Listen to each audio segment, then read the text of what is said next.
Hello, BookTube, and welcome back to another Irish Stew video where I just natter on about various things in my frail old shut-in life, other various subjects that are on my mind. I've made a few of these recently, and a number of you have been okay with that. You've wanted to hear it, wanted more. I originally gravitated to making these again after a long pause because, frankly, I had a huge deadline piece of work, a huge freelance piece of work that needed to get done, that I was assuming I was going to be picking and pecking at until the piece deadline of sometime in mid-September. And I just decided, well, if you're a freak, there are times when that can work in your advantage, so just do it. Just do the whole thing all at once. You don't need to pause.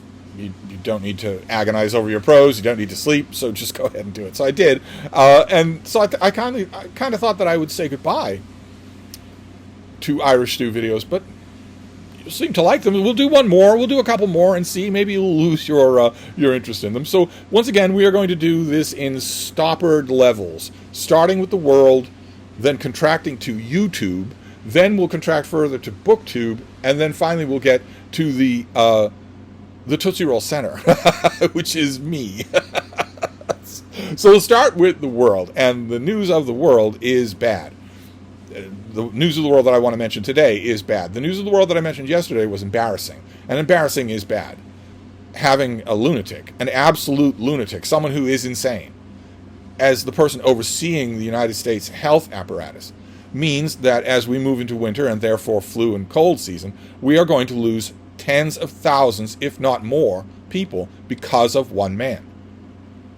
But the main point that I was talking about yesterday was how embarrassing it is when he talks to other people, when he talks on camera, how embarrassing it is. But today's news of the world is not embarrassing, it is dark. Violence. Violence in the world. There's violence in Yemen. Of course, there's ongoing violence in Ukraine, where for the first time ever, the Ukrainian version of the White House was struck by drone fire. Almost all of the violence that I'm talking about is now being done by drones. And there is a booming industry in military drones that they've been being used for 10 years, but now that industry is booming. And we'll be down to the home front soon enough. The United States military has the smallest fraction, the smallest theoretical fraction of a full capacity to guard against drone strikes. But that violence is continuing in Ukraine. The fact that the Capitol building was struck, wasn't demolished, but it was hit, is leading a whole bunch of war commentators there to say that is the beginning of the end. Certainly, it seems symbolic of something. The Ukrainians won't stop fighting, but and also continued violence in Gaza with escalations in the West Bank. This is, as I'm sure you've heard it called, this is a genocide being conducted in 4K, in live action, in front of the eyes of the whole world. And the whole world is complicit. There's no one more complicit than the United States, since if the United States president called Benjamin Netanyahu on the phone and said, stop all military activity in Gaza or the West Bank right now, or we'll cut off funding. Today. We'll cut off funding today. If the United States president called Benjamin Netanyahu and said that, he would be breaking the law.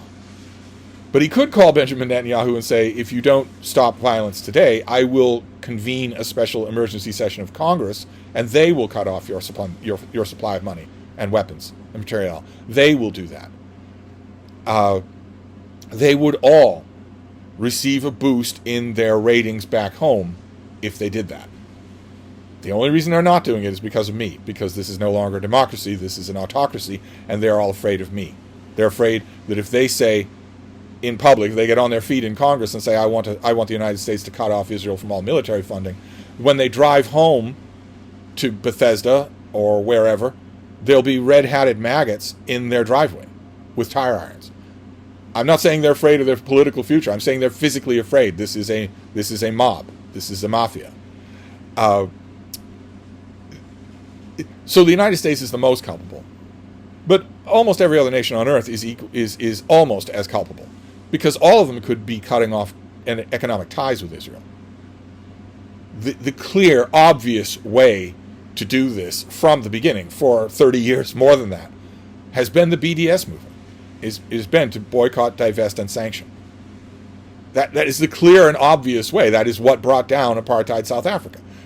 That's what the world has to do. It has to collectively turn its back on this rogue nation until it gets its house in order, the House of David in order. And the world isn't doing that.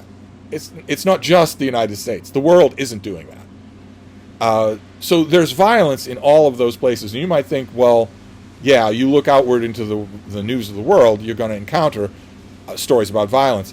But unfortunately, the codicil to all of that violence is right here.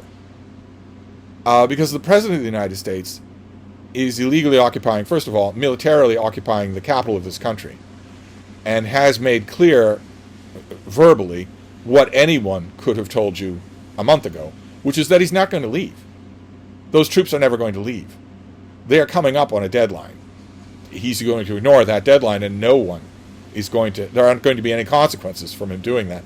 But in addition to that, knowing that he is going to ignore that deadline, the President of the United States has started to make threats of military action against cities he doesn't like, people he doesn't like. Technically, in some ways, rolling out federal troops to the District of Columbia is partially legal. Most of what they've been doing, most of what has been done is illegal, but some of it is legal. It is totally illegal for the President of the United States, absent an insurrection where government buildings are burning, to roll in federal troops to an actual city, not a district. That is totally illegal. That is, in fact, war. And the President of the United States is threatening to do that to Chicago, and is about to do the sotto voce equivalent of that right here in Boston. In the next 3 weeks, Boston is going to see a gigantic influx of not only the Gestapo, but also nationalized federal troops. Nationalized troops in Boston. Because the President of the United States, first of all, doesn't like the mayor of Boston because she's not hot. And also doesn't like the mayor of Boston because she's not a toady. She's not bending the knee to him. The governor of the state and the mayor of Boston have both said, this is totally illegal. This is a total rogue administration. You cannot do this. We don't have the physical force to stop you. I'm not 100% sure of that second part. I'm not 100% sure that federal troops being rolled into the streets of Boston would keep rolling if they were facing a street-by-street firefight with Boston PD. I'm not sure they'd keep doing it. We'll never know, because Boston PD is entirely fascist. They are entirely MAGA. So their answer is yes. If the governor tells them you will stand off against these people, you will not cooperate with them, they will. And to hell with the governor. There are tens of thousands of people in law enforcement in the Commonwealth of Massachusetts. I would say of those tens of thousands of people, probably only 30 of them approve of the fact that women are in charge of the state and the city, or are able to be in the workplace at all. I'd say only about 30 of them approve of that fact. So it's a losing cause, but nevertheless, it's not a losing cause everywhere. The President of the United States has threatened warfare against Chicago, Portland, and Boston. And he's going to do that. The key thing to underscore here is that he's going to do that. And the states are going to knuckle under to him. He's going to leave his troops, his massed, completely unaccountable military thugs, on the streets and suburbs of the nation's capital until further notice, forever, for the rest of his reign, till 2047. And he's going to start to do that one by one to other cities. And it's going to be normal. Even in those cities that are facing those onslaughts, Chicago and Boston and Portland are now facing the threat of invasion. And even the people in those cities have become largely accustomed to the sight on TV of military personnel patrolling the streets of an American city. An absolute abomination. And so that is not actual violence, but it has the definite potential to become violence, and it is definitely war. So I want to wrap up the world section of this Irish stew, which you're now not really knowing why you wanted to see, with one more reminder. One more reminder. It's completely useless. You are not listening. You are doom scrolling. You are not paying attention to your own actual doom. And that reminder is emigrate. You should emigrate from this country. You should get your paperwork in order, not only at this end, but at the other end, wherever you're going. That takes time to do. Lots of time to do. You should get that in motion for you and your loved ones today. You should start realizing and liquidating your assets to make them portable today. You should emigrate from this country today. Start that process now. None of this nonsense about how, well, you know, my family goes back 10 generations, I'm not going anywhere, or I want to help with the resistance, I want to help with the weak and defend the downtrodden. You're going to be vanned. You're going to be black vanned, and then you'll be gone. No one will ever hear from you again. No one will ever know where you are. The people who are scooped up on all of these raids, no one knows where they are. No one knows if they're still alive, unless their government intervenes, like the government of Korea just did. But otherwise, no. Or Vietnam, no one knows where these people are. No one knows where they're. No one ever sees them again. And no one will see you again. You know, in Washington Square or Haight-Ashbury, when you decide, no, I'm not leaving because I think I'm Che Guevara, you'll just be vanned.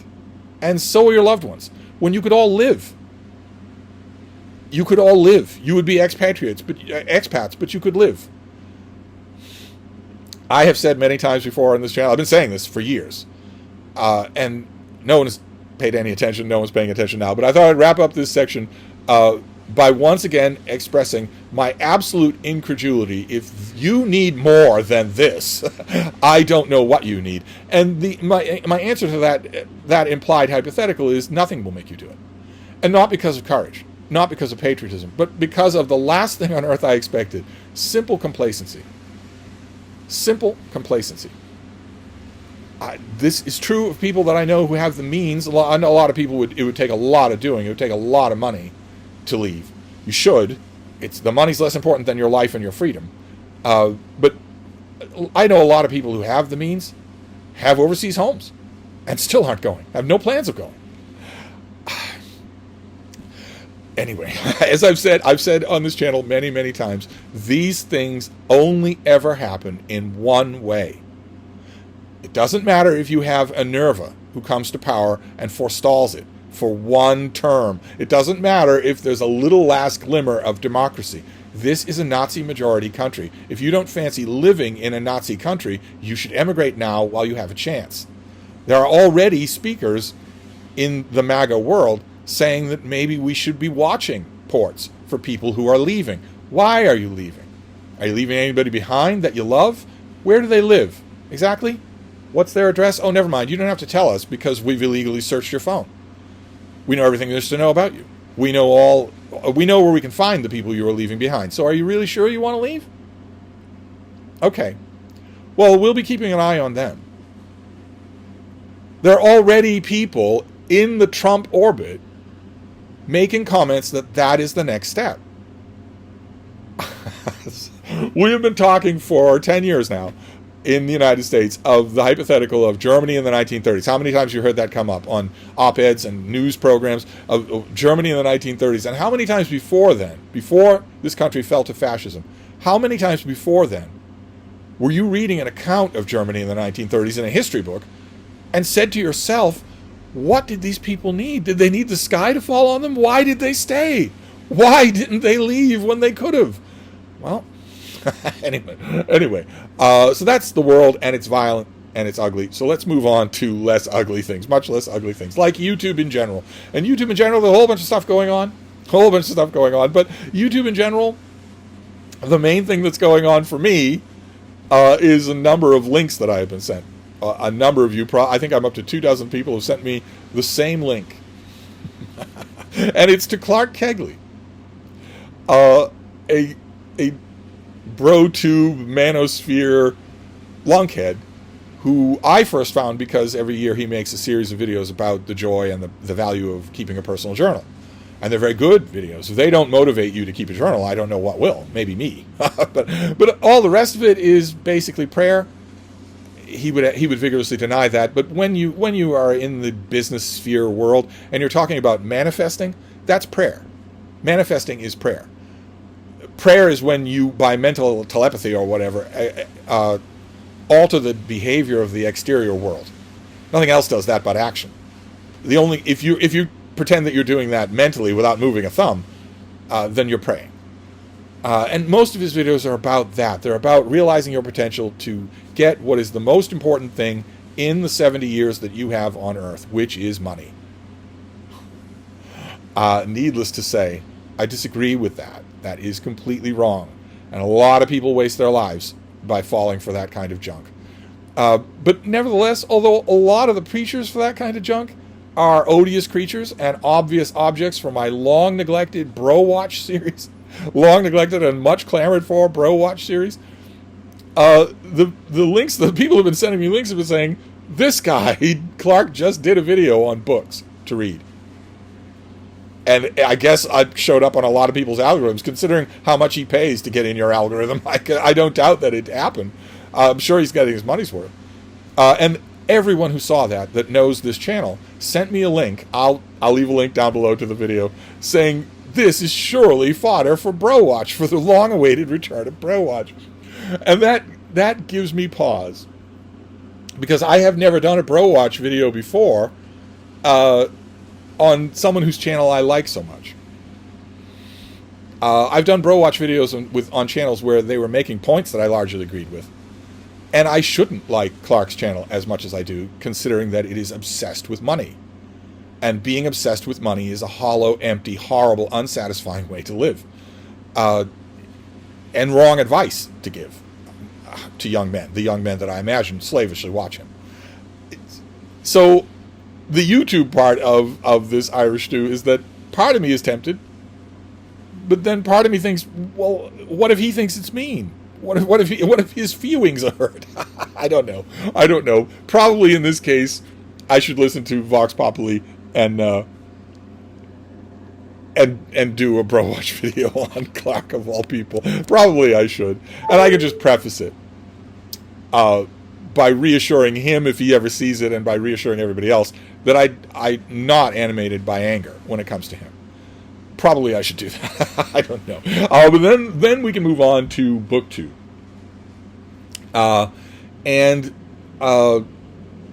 BookTube, I had a whole bunch of things to talk about in the context of BookTube, but they've all been preempted by something that has erupted in the last 12 hours. And that is the return of Haul Wars.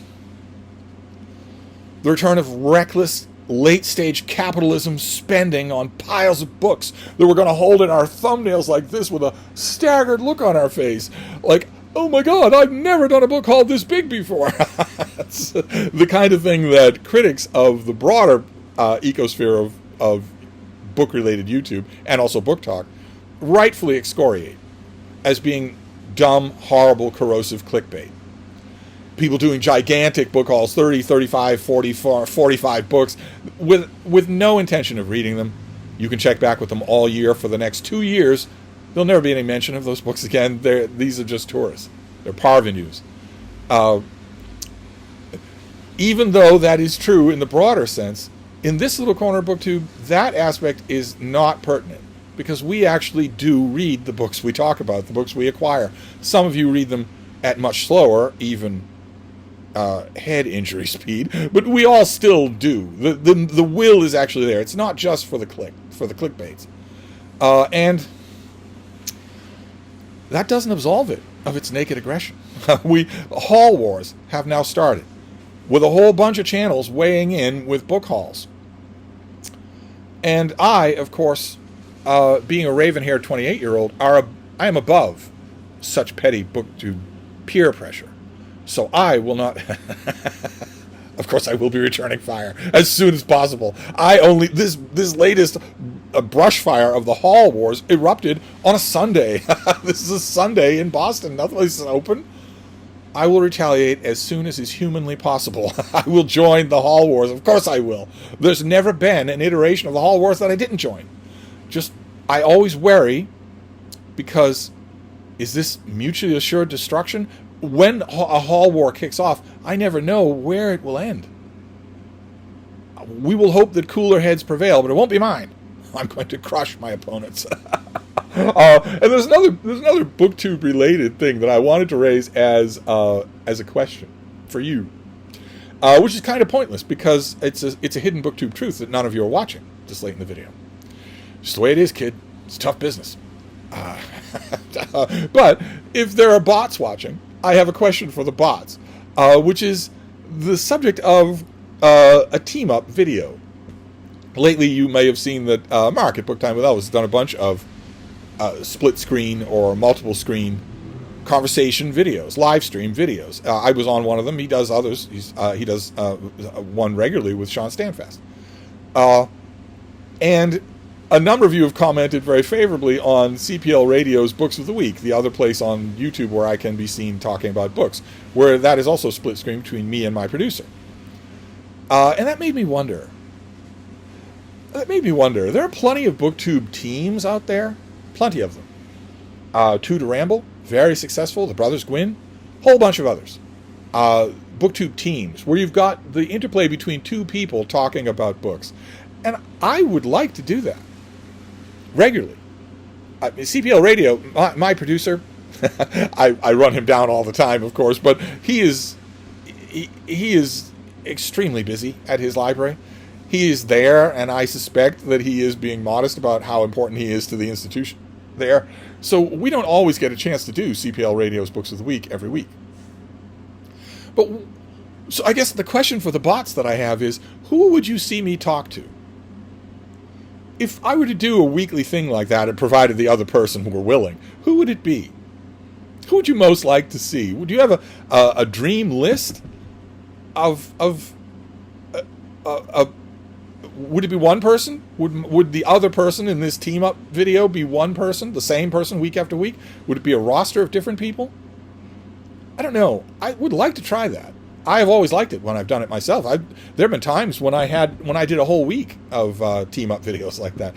I would just be curious to know who it would be, and whether or not you'd be interested in seeing such a thing. I think that would be a lot of fun. But anyway, that brings us down to me. That whole question of a BookTube team up. And when we come down to me, we can also talk about the weather. A storm did indeed blow through here yesterday evening. Come here, Frida. Come here. You're just standing there, Frida, like the rhyme of the Ancient Mariner, little girl. There we go. Oh, there we go. What was I saying? Oh, right. We've come down to me and the weather, of course, because I'm old and I like to talk about the weather. And a storm system is moving through here. The front of it was thunderstorms, and they came through last night. They marched across the land, mostly to the west of where I am, just to the west, so I could hear it and see it, but it wasn't really hitting overhead. I sat out on the porch and just soaked it up. It was wonderful. I was free to do that because I have a dog who's not afraid of the lightning, not afraid of thunder. So I wasn't going to bring her down to the porch because she hates the rain. But I wasn't worried about leaving her either. I didn't feel like I was being a bad owner. So I left her, went down, and watched it all go by. It was lovely. And I imagine that over the course of the next few days, it's pouring rain now, but I imagine that once this storm has fully worked its way out, we'll have nice, cooler weather. So there's the weather. And then there are books. I did a chunk of reading last night that I shouldn't have done. A whole bunch of Shakespeare-related reading for ShakeTube, for Shake-Timber. But I also read this morning something new. The Woman Dies by Ayako Matsuda, Europa Editions. Just an interesting cover design. You've got a nonchalant woman being eaten by a shark with the original title and author on the cover there. And it's the usual beautiful Europa Edition paperback with the really solid feel in the hands and the French flaps. And this is short and flash fiction. It was originally called Onagashinu, and it's translated by Polly Barton, and the original came out in 2021. And it's just a collection of little short things. And I read it. I don't know that I'm going to give it another read, but it really made me think that fundamentally, Japanese fiction and I have gone on separate paths for so long that we can no longer interbreed. I am a huge fan of canonical Japanese literature. Huge fan. But I don't know. I don't. I tried hard when I was reading these little bits and squibs to imagine who would be pleased by this. Who could possibly be pleased by this? Who could think that these stories were enough? And two answers came to mind. One, of course, was Jack Edwards. But the other was people who have only ever read on their phones. People who were born in the 21st century. People who have, in other words, no attention span. No attention span, no longing for an attention span, no idea what an attention span is. This is what fiction would look like for such people. And I am not such a person. Not at all. And I don't know that I can walk in their shoes. I don't know that I see the value in it. Either way, I thought I would show this to you. This is something new that I read this morning. I spent a large chunk of last night still luxuriating in the fact that I have this huge deadline weight off my shoulders. So I didn't do a whole lot of new book reading last night. I started the critical apparatus for a new biography of a judge, Judge Jackson, of Nuremberg trial fame. But I didn't read the book, and I spent most of last night luxuriating in Shakespeare. Plain and simple. I reread Romeo and Juliet, and also I read a huge amount of scholarship collected essays that I have. That just having a blast, just luxuriating in Shakespeare for a long, long time, a large chunk of the night. So I don't really have a whole lot of new books to relate to other than this, and this is not much. So there you go. There's another Irish Stew video. No idea what this is, or why it is, or who it is, or when it is. But I have fun making these. So if you find it interesting, just let me know. Oh wait, no one's watching. Dang it. Well, maybe you'll watch the first few seconds and let me know if you want me to keep making these. So I will wrap this one up for now, and I will see you soon. Thank you, BookTube.